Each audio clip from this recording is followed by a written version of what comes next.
हम एक बहुत ही खास विषय पर गहराई से चर्चा करने वाले हैं। मतलब हमारे पास कुछ ट्रैवल गाइड्स हैं, ऐतिहासिक लेख हैं और हाल ही की कुछ न्यूज़ रिपोर्ट्स भी मौजूद हैं। और इन सब का जो मुख्य फोकस है वो है राजस्थान के चित्तौड़गढ़ में स्थित श्री सांवरिया सेठ मंदिर। हाँ, मतलब ये वाकई एक बहुत ही दिलचस्प डीप डाइव होने वाली है। बिल्कुल। तो हमारा आज का मुख्य लक्ष्य ये समझना है कि भगवान कृष्ण के इस दिव्य स्वरूप को सेठों का सेठ आखिर क्यों कहा जाता है और कैसे एक बहुत ही छोटी सी लेकिन प्रेरणादायक कहानी ने इस जगह को व्यापारिक जगत का सबसे बड़ा आस्था केंद्र बना दिया। तो चलिए इसे गहराई से समझते हैं। हम्म। और ये जो पूरी यात्रा है ना, आस्था और आधुनिक व्यापार का जो अनोखा संगम है, वो सच में कमाल का है। एकदम सही कहा। मतलब एक तरफ शेयर बाजार का भारी उतार चढ़ाव है और दूसरी तरफ भगवान पर लोगों का अटूट विश्वास। ऐसा कॉम्बिनेशन कम ही मिलता है। जी। तो अगर हम इसके चमत्कारी उद्गम की बात करें तो 1840 के दशक की एक कहानी सामने आती है। भोलाराम गुर्जर नाम के एक ग्वाले और किसान थे।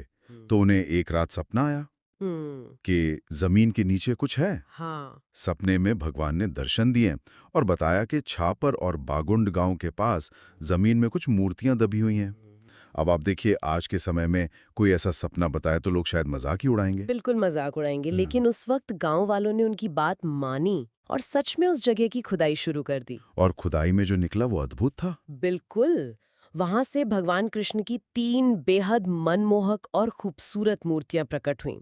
यहाँ सबसे आकर्षक बात यह है कि ये सिर्फ एक चमत्कार नहीं था, जी। बल्कि उन साधारण गांव वालों की सच्ची भक्ति थी।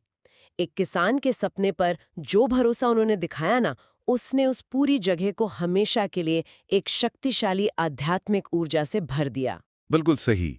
और उन्हीं में से एक अद्भुत मूर्ति जब मंडफिया में स्थापित की गई तो वो जगह सांवरिया सेठ धाम बन गई। लेकिन यहाँ कहानी वास्तव में दिलचस्प हो जाती है। हाँ, क्योंकि उन्हें सेठ कहा जाने लगा। यही तो। भगवान कृष्ण के तो अनगिनत मंदिर हैं, पर इन्हें खास तौर पर सेठ या कह लें डिवाइन बैंकर क्यों माना जाता है? क्योंकि लोगों का ये पक्का विश्वास है कि अगर सच्चे मन से सांवरिया जी की शरण में जाएं, तो वो अपने भक्तों की झोली खुशियों और समृद्धि से भर देते हैं। सच्ची भक्ति से भगवान हमेशा अपने भक्तों का साथ देते हैं।